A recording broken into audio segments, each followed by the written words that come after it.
Bun regăsit tuturor la un nou video tutorial despre cum tăiem sau cum tundem trandafirii toamna.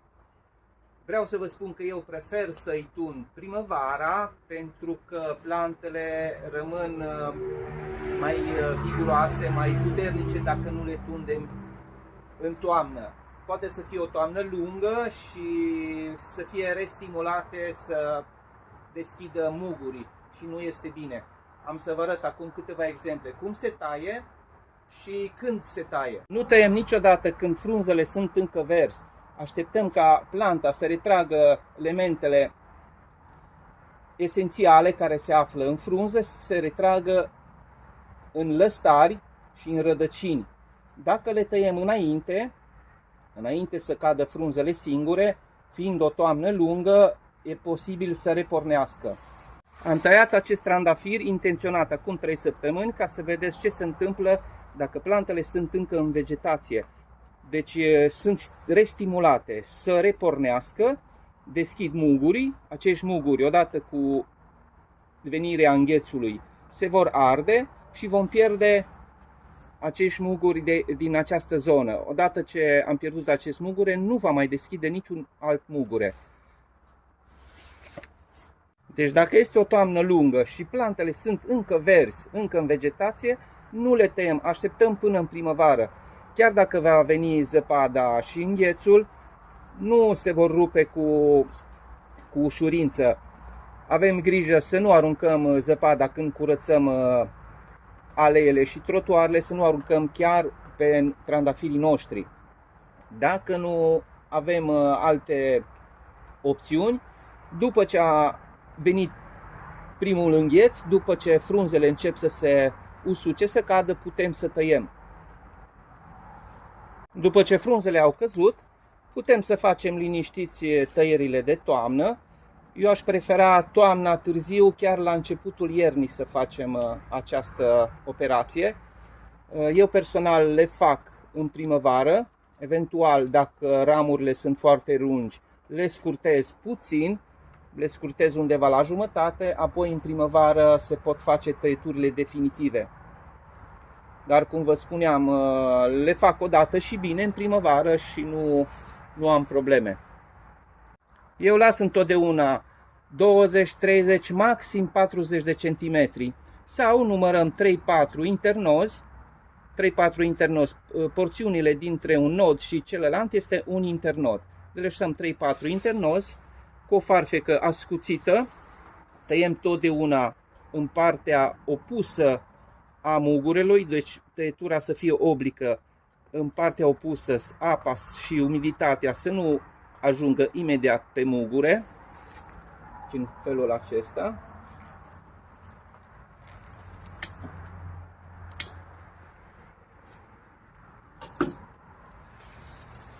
Le tai aproximativ pe toate egale.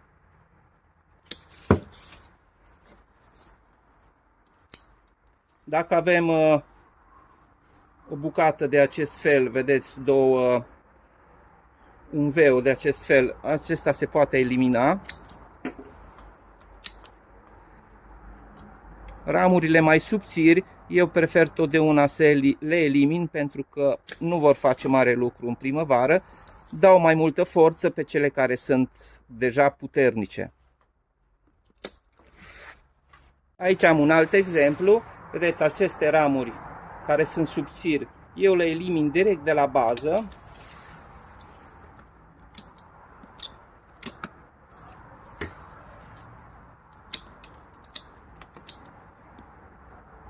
Cele care sunt foarte puternice, foarte mari, le pot lăsa la 25, 30, chiar și 40 de centimetri.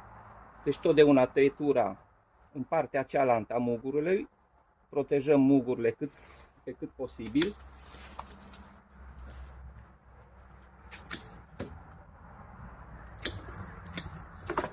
Vedeți? În acest fel. Se pot face aceste tăieturi atât la ghiveci, cât și în grădină, pe aceeași procedeu. Tot ce este uscat, toate părțile uscate le tăiem. Căutăm întotdeauna în interiorul tufei să fie mai lejer. Trandafirii au nevoie de mult soare, dar și o ventilație foarte bună. Deci în partea din interior încercăm să curățăm foarte bine. Acesta care este, din nou, o ramură foarte subțire, o tai pentru că nu îmi va face mare lucru. Dintr-o ramură subțire va genera ramuri și mai subțiri, cu flori foarte joase. Pe cât posibil încercăm primul mungure de sub tăietură să fie poziționat, creșterea lui să fie în exteriorul tufei, deci cum am spus, să nu se aglomereze în interior. Vedeți, am făcut tăietura aici, aici am mungurile care va porni în această parte. Următorul va porni în interior, dar totdeauna primul și al doilea vor fi mai viguroase, mai puternice, deci acestea vor fi cele de bază. Acesta probabil, dacă o să mă încurce în interior, îl voi tăia. Tot ce se încrucișează, încercăm să le eliberăm, tăiem ramurile care sunt mai puțin viguroase, deci acesta este mai gros. Acesta este mai gros, acesta este mai slab, un pic în putere, îl tai de la bază ca să eliberez această parte, cele care se încrucișau. Tot ce este mic și slab le tai.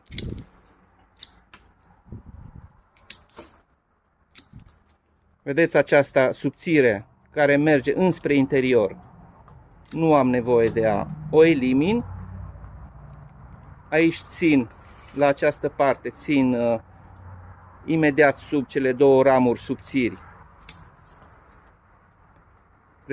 Încerc să mențin în părțile mai groase, mai viguroase.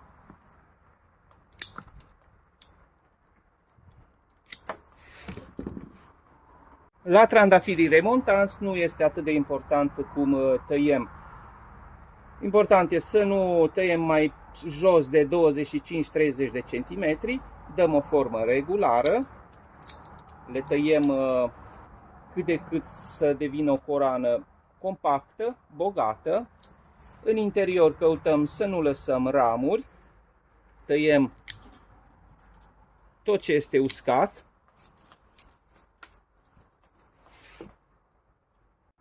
Putem proteja tăieturile cu mastic cupric. Acest mastic cupric este făcut în casă, după o rețetă italiană. Aracet de bună calitate, viscos, cu oxid de cupru și ulei de măsline. Uleiul de măsline reușește să protejeze și împotriva umidității, să nu se dizolve masticul cupric. După mine este mai bun decât cel performant, cel profesional cumpărat din magazine. Nu este neapărat necesar să facem această izolație. Dacă avem 3-4 plante, putem să le facem. Cei care au mai multe, este un pic mai dificil.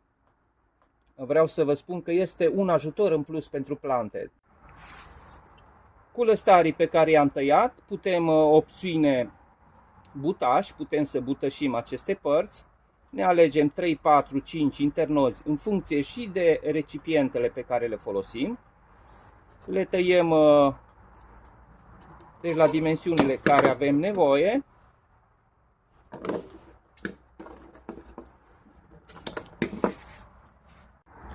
Ne alegem ghivecele pentru a pune butașii în funcție de butașii pe care îi avem.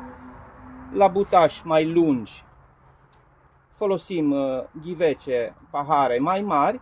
Dacă vrem să facem un butaș mai mic, trebuie să folosim un ghiveci mai mic. Îl băgăm în praf radicant și efectiv îl introducem în ghiveciul nostru pentru a butăși. Folosim un pământ de calitate, nu foarte gras, un pământ mai lejer cu multă turbă. Partea de sus o izolăm cu mastic cupric.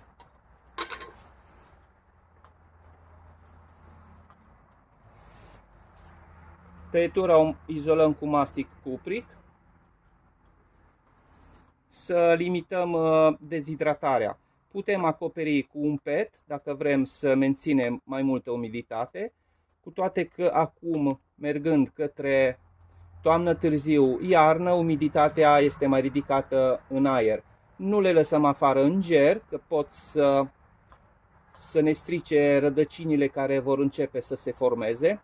Video complet despre buteșirea trandafirilor îl găsiți pe canal.